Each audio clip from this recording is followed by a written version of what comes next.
Welcome to homework. So here we're talking about Mendel's experiments and heredity, and we are starting with having two parent genes. So this is for skin color, a plus plus gene being producing melanin, and then the MM being the mutant, which is not producing it. So the MM is going to be white and European folks, and the plus plus would be darker skin tones. And so part A of this problem wants us to do a couple of the Punnett squares. So the first generation is going to be to cross the two parents, right? So we would take MM, this will be our first generation, and plus plus, and cross that. And so we're going to get a plus M for every offspring. And since this is codominance, both are expressed, so we end up getting an intermediate level of skin color. Now when we move on to the second generation, we're going to be crossing the offspring from the first generation, and they were the same, so we're just doing a plus M crossed with a plus M. And so when we do this cross, we get some variation. We get plus plus. We get 2 plus M and 2 MM. And so this is going to give us, the plus plus is going to have a higher amount of pigmentation. The plus M is being intermediate due to the codominance, and then the MM being low, because it's the double mutant here.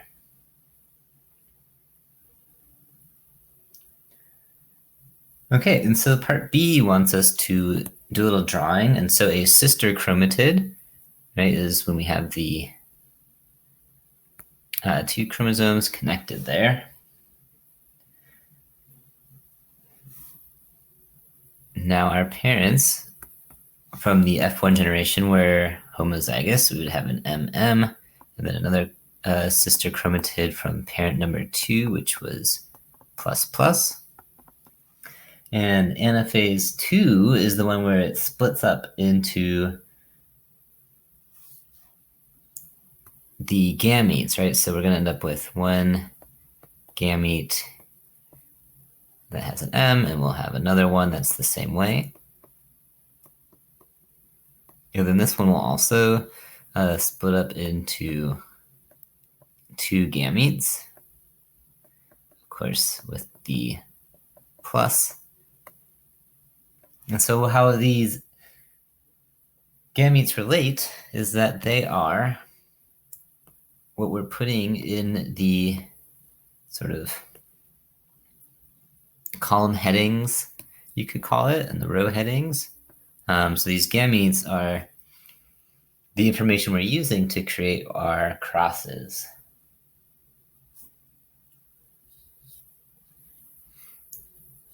Okay, so this little drawing here was part B. And if we move on to part C, this is just a quick little question about Mendel's laws. And so which one is violated by codominance? So Mendel's law of independent assortment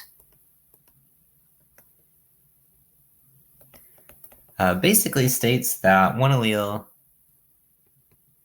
does not affect another. So this is that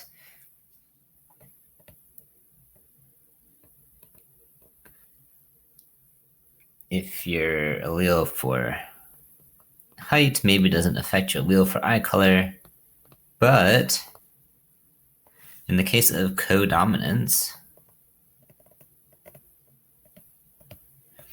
they are impacting each other, right? So if you have a red flower petal and a white flower petal, and they're codominant and they make some pink flower petals,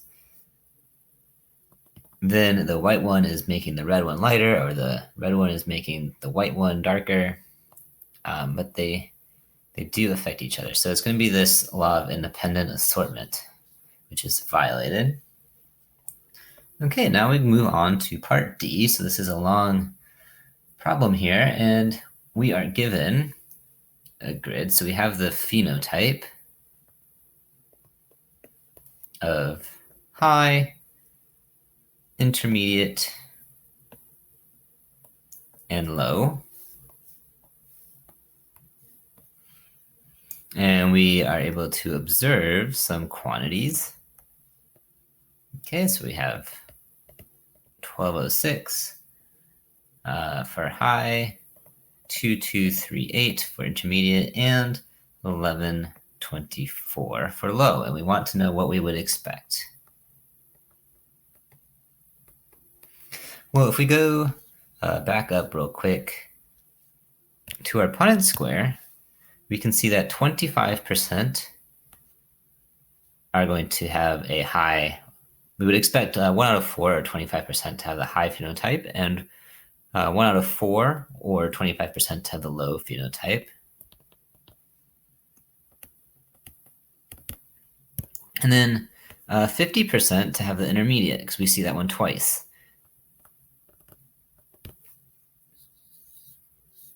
So to get our expected values, we can total up the total number of observations that we have, which ends up being, so we have like a total here, just to keep track of everything, which is 4,568. So to get the expected one, we're going to say, well, what would be 25% of 4,568? Okay, and that's going to be 1142. So for both the high and low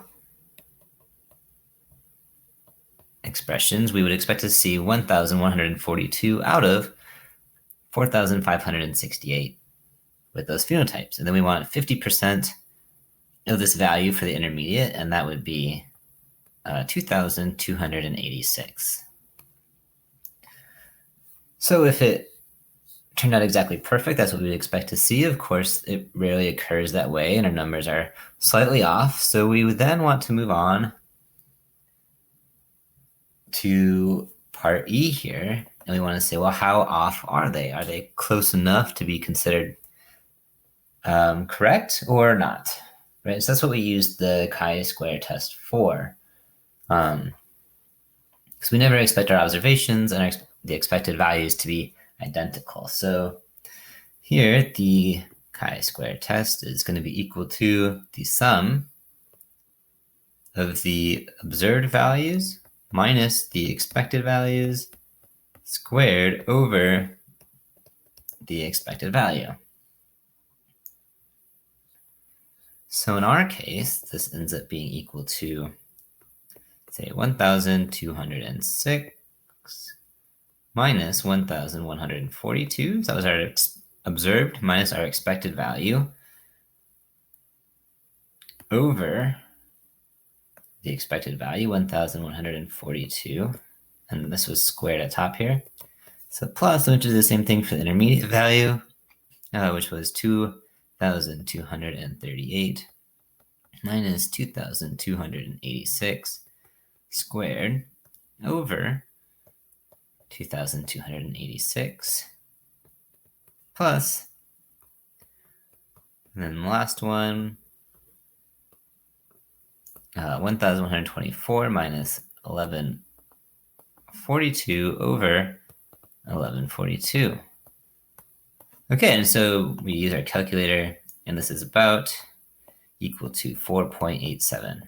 So now we want to go to our chart, our chi-square chart, and we were looking for a p-value of 0.05. So we want the column of p is 0.05, and on the table given to us here, they only gave us that row, so that's a little bit easier. There's no looking for it. And our degrees of freedom are typically going to be the sample size minus the number of parameters. So size minus number of parameters. Our size was we had 3 different phenotypes and the number of parameters, we're only looking at one trait, right? So if we were looking at two different traits, that would go up. It's going to be 3 minus 1 is equal to 2. So we want to look in the chart on the row of p is equal to 0.05 and the column